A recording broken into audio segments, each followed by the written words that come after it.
Le Grand Monde raconte l'histoire d'une famille, la famille Pelletier. L'action commence en 1948, au moment où tous les enfants de la famille Pelletier vont s'éparpiller, se jeter dans le Grand Monde. Certains vont venir à Paris, une va rester à Beyrouth, et le dernier, le plus jeune, va partir à Saïgon, où il va naturellement rencontrer la guerre d'Indochine. C'est pas du tout un roman sur la guerre d'Indochine. La guerre d'Indochine est en toile de fond, mais en toile de fond aussi, on a le début de ces 30 glorieuses qui pose un problème, c'est qu'elles ne sont pas glorieuses du tout.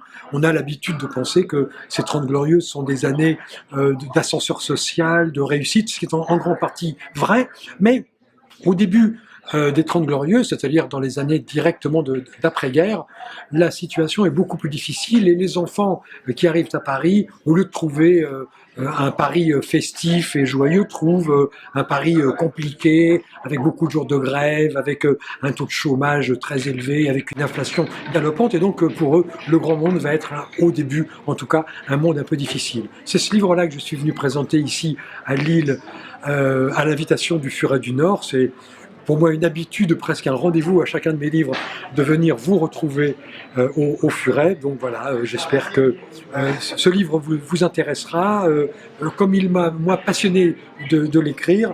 Et puis je vous donne rendez-vous, si ce n'est pas pour ce livre, au livre prochain. À tous, au revoir.